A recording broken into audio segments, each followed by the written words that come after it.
You're watching the Kansas City Chiefs Report, powered by Chat Sports. Tyler Jones here with you. Thanks for joining us.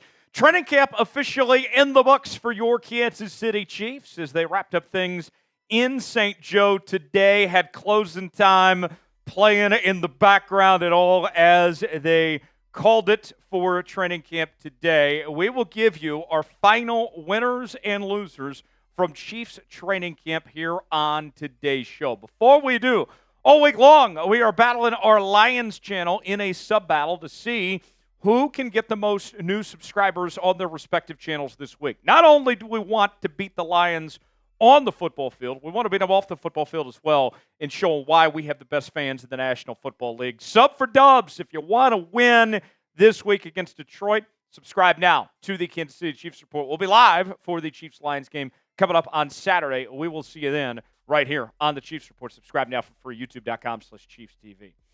Stock up, stock down. We are breaking down who did themselves pretty good in Chiefs camp and also who struggled a bit, who's trending upwards and downwards here on today's show. Let's get started at the offensive tackle spot with the man himself. Kingsley, the King, is our first winner here in our winners list. And I got to tell you, nobody gained more from training camp than the King here.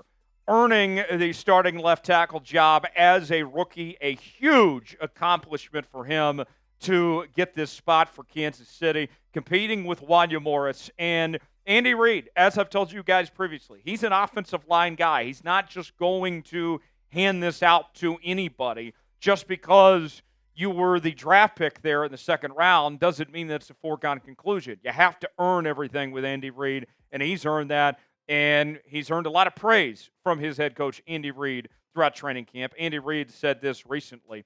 Listen, I thought he did a nice job in there. His feet, his sets were good. He was aggressive. I thought for the short time he was in, he did a nice job. It was a good start for him. He's got to obviously build on it the more time he gets and so on, and I thought it was a very productive start there to training camp. Dave Toub, the Chiefs offensive line coach, had this to say about the King as well. You could see it right away. His talent, his physical talent, big, strong, great movement skills. He's shown a knack for being able to pull and make blocks in space. And the Chiefs are seeing more than what we saw out of him at BYU. As you can see, his grades last year, according to PFF, not great. 67.5, allowed 2 sacks, 5 QB hits, 6 hurries, and 4 penalties. But he's made tremendous strides over the last few weeks, and rightfully so, earning that job when the season starts at the left tackle position. It seems like a foregone conclusion at this point. Our pin comment today, do you believe in the King? What do you guys think? Let us know. Type B for believe, D for don't. Weigh in, let us know in the comments section. First on the losers list, we find Marquise Hollywood Brown, who was having a very good training camp, and things were trending the right direction for Hollywood, but then he suffered the injury in the preseason game, and now it looks unlikely that he'll be able to give it a go when the Chiefs open up the season against the Baltimore Ravens week 1. And this was the big concern when it came to Hollywood Brown, was that when you looked at his career, he has been very injury-prone. And now here was an opportunity for him to be one of the top receivers for this Chiefs team, and he's not around. It's unfortunate. Hopefully he comes back with vengeance and plays really well. But it seems like that this injury, although it's likely going to keep him out for the start of the season, is not nearly as bad as what some initially thought, with him having to go to the hospital there in Jacksonville. Andy Reid with this update on Marquise Brown. The positive is that he's going to be back. We've also got other guys that can step in and play. We will be okay there. It's just we were pulling for him to get back, obviously.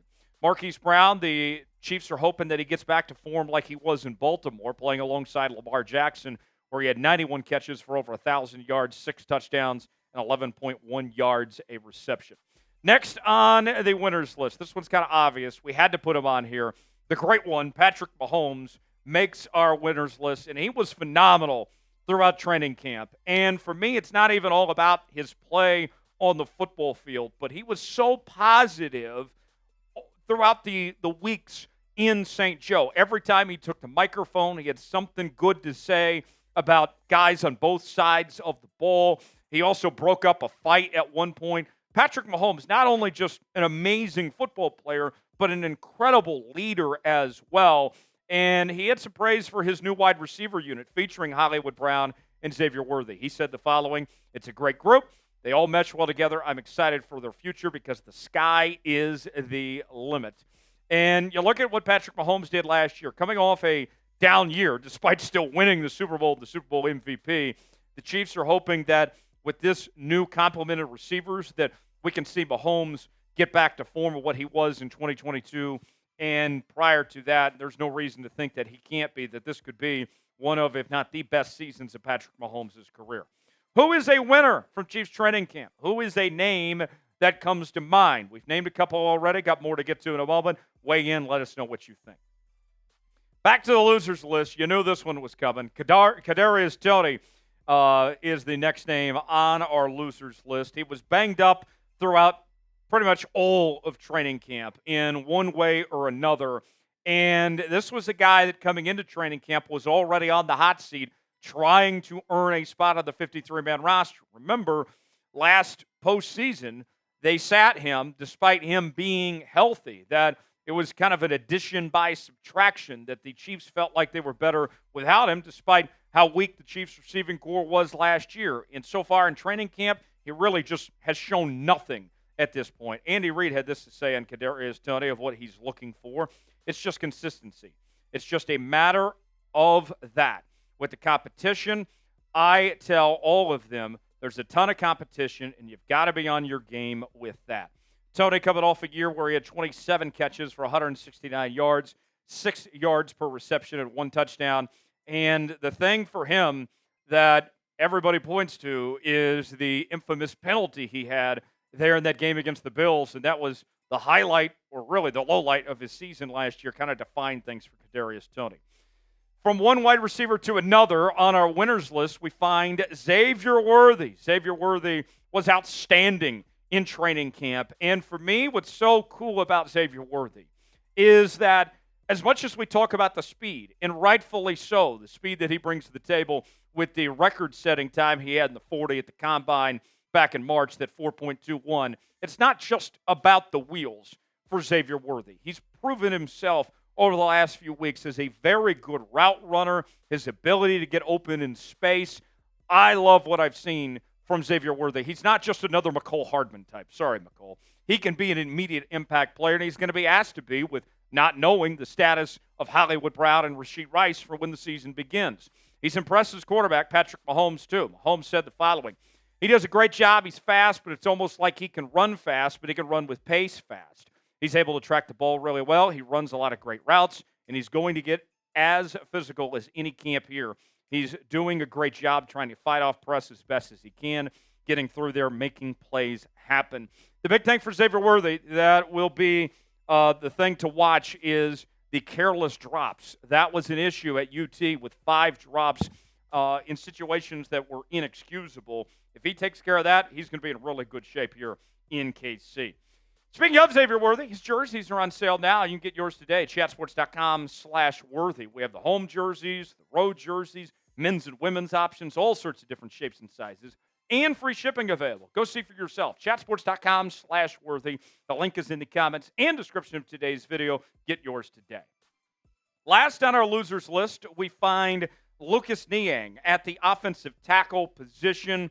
Lucas Niang, it was not a good run for him. They tried to experiment some things with him at the guard spot, but ultimately we saw in that preseason game last week against the Jags, Niang just still isn't that guy that the Chiefs were hoping when they drafted him a couple years ago. And I told you this earlier this week, and I'll say it again, it should have been a red flag for everybody when, as a rookie, a healthy, grown young man, that he opted out his rookie season during the COVID year, that he didn't put football first. And ever since then, what we've seen on the football field from Lucas Niang, he's gotten worse year after year, and now he's on the verge of potentially getting cut or traded at this point. He's had plenty of opportunities and can't put it together. KC Kingdom wrote the following on Niang: "Niang's uphill climb only became steeper with the Chiefs adding promising rookie offensive linemen Kingsley, Hunter, and CJ through the 2024 draft. That's without mentioning how 6'8", 313. Ethan Driscoll in the international project, Chu Godric, also won't make the ex-Horned Frogs' life any easier. Niang showed potential early in his career, but any signs of promise have been buried by underwhelming performances. You could say that again. Niang last year, his numbers just atrocious, with a 47.4 overall grade by PFF, a 56.5 run pass block grade, 48.4 run block grade there. He didn't allow a sack, though, so I guess that's good. Who is a loser from Chiefs training camp? We've gone through all our losers. Still got a couple more winners to get to. Weigh in. Give us a name that comes to mind that stood out to you of a loser from Chiefs training camp. Two more winners. Got to talk about Trent McDuffie. Trent McDuffie has been fantastic, and he's being asked to do more than ever before in Spags' defense this year. As with the departure of L'Jarius Sneed, the Chiefs are asking McDuffie, hey, can you go ahead and play the outside corner spot? Can you take on some of the best receivers in the National Football League of what they have to offer, of the guys like Jamar Chase, the Justin Jeffersons, those guys of the world? And Trent McDuffie, to his credit, he's embraced that challenge. He has said, hey, I'm going to do what's ever asked of me. Whatever Spags needs, I'm going to step in and do that part. And so far throughout these practices have taken on guys like Hollywood and Worthy and Rashee Rice. He's held his own. He's done a fantastic job. McDuffie was asked about his role in the defense. He said this: wherever Spags needs me, that's where you can put me. That's why we played this game, to go against the best of the best. So to be able to compete no matter who it's against, I'm ready to do that. Last season, McDuffie was a first-team All-Pro despite not even having an interception. Still looking for his first career interception, but he did have those 5 forced fumbles. I believe that first interception is going to happen this year. I feel pretty good about that.